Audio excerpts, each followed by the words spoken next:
with our last time together, I wanted to show you pictures of how we started, because all that I've showed you today might seem overwhelming if you're starting. It's like, whoa, well, I've been farming for 3 years, and geez, my farm is not like yours, and I don't get the same results. But we started doing that. That was our picture of our first year. And we had 30 members CSA, and we went to 50, and we went to 80, and then we went to 100, and then moved on. And again, if I had a book like The Market Gardener when I started, geez, it would have saved me at least 5 years of figuring all of this out. So you guys are ahead of us, which is good for you. This is a picture of our boots now. If I can give advice to people that want to do this, aim for quality all the time. Wash all of your vegetables, make everything clean, wear a straw hat, whatever. Make it appealing. You are your product. Be smiling, and different tricks.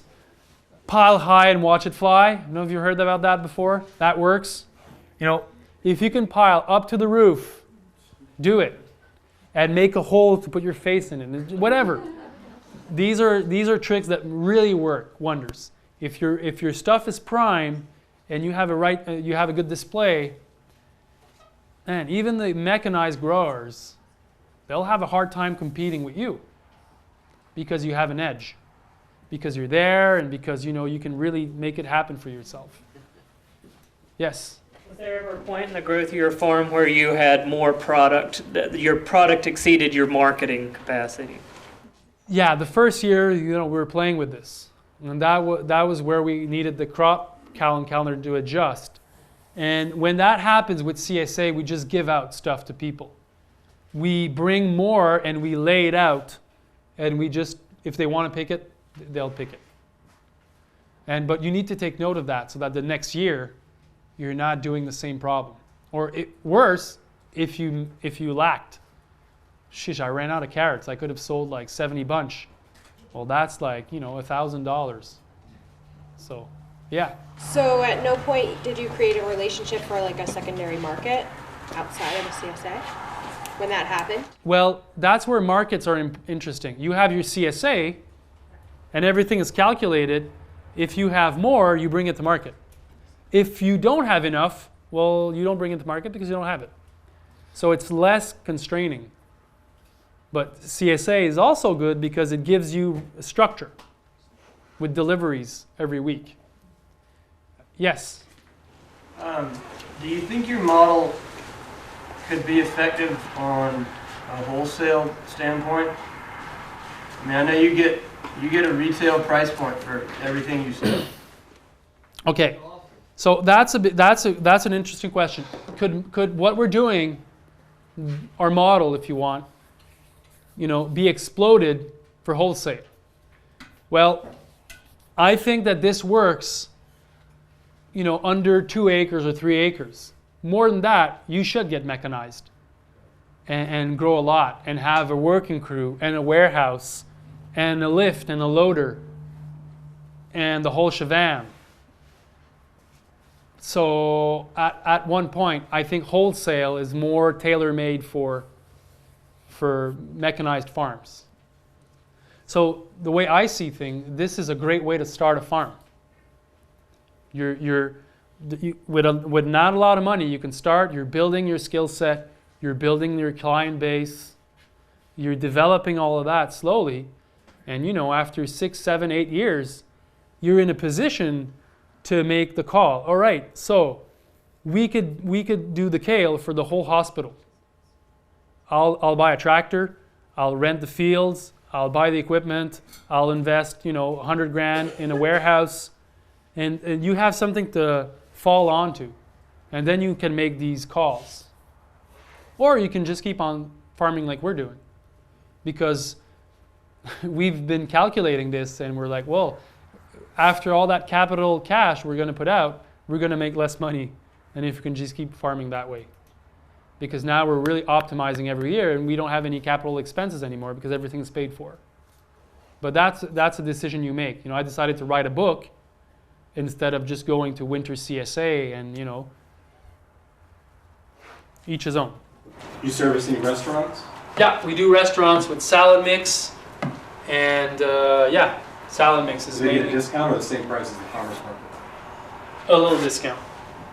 But all of our prices, they never change. Like tomatoes, June, $3 a pound. Tomatoes, August, $3 a pound. And now they're like at 50 cents a pound. And we're like, dude, we can't do 50 cents a pound. Then I won't grow them. And then I won't be there. And then you won't have me. And then you'll be sad. And so respect, you know, both ways. So I wanted to show you, this was how we started with boxes, CSA. And it would take us half a day to make these boxes. You know, bringing the flow would be harvest to washing station to walk-in cooler for the night. Always harvest the day before and cool your vegetables for at least one night. That's what fresh means. And then from then, we would bring everything to these kind of boxes, and then we would mount the boxes and bring everything to the truck and bring that to the CSA clients. And we changed the formula where these guys are making their own boxes. And that saved us like half a day's work. And these guys now are happy because they get the impression that they're choosing. They're like, oh yeah, this is great. So really simple setup, two tables. There's 120 families in 2 hours. We've streamlined that too. It used to be 4 hours and we're wasting a lot of time. We said, no, 2 hours. If you can't make it, call us. But you know, at 6:30, we're out of here. We have family, we have stuff to do. And it creates momentum. People are happy, they see each other, and it's dynamic. You know, people are picking on from both sides of the table. And, you know, simple stuff.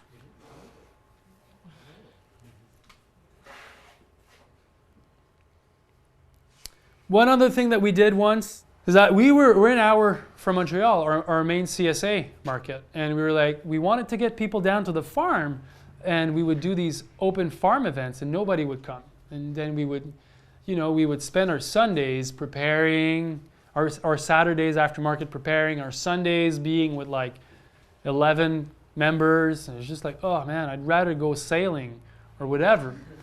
So we wanted to change that, and what we did was to create farm-to-table events on site. And we thought, you know what? We don't want to be setting this up. We'll just pay people to set the whole thing and to cook for us. And we'll have the CSA client pay for it. And so we did that in small prints. At the start of the year, they had a fee, like of $20. That was for the farm-to-table event. And they didn't really notice it, which was good. But then when it was time to have the event, we told them, hey, you guys paid for this. You paid $20. You should come. And they did. And it worked. And there we were, not doing anything, and there was a party. And we didn't pay for it. And it was wonderful. And everybody came out, and we met everybody, and it was just, we did that for a couple of years. And we've been surfing on that ever since. Like, we have a retention rate of about 90%. Because we've been doing this for a long, long time, and these guys, they know us, they like us, and they don't need to go look elsewhere. Some of them move, and some of them decide one year that they don't want to do it, but most of them, they want to do it because they're used to it, and it's just like their weekly apport of good stuff that they need to put in their body. Oh. This is my favorite one. All right. 5:30. We're done. And I'll answer more questions for you guys for another 15 minutes. And then we could have a more loose discussion. But just before we're done, I just wanted to thank you for your attention today. It was a long afternoon, and you guys were into it, so I really appreciate it. All right.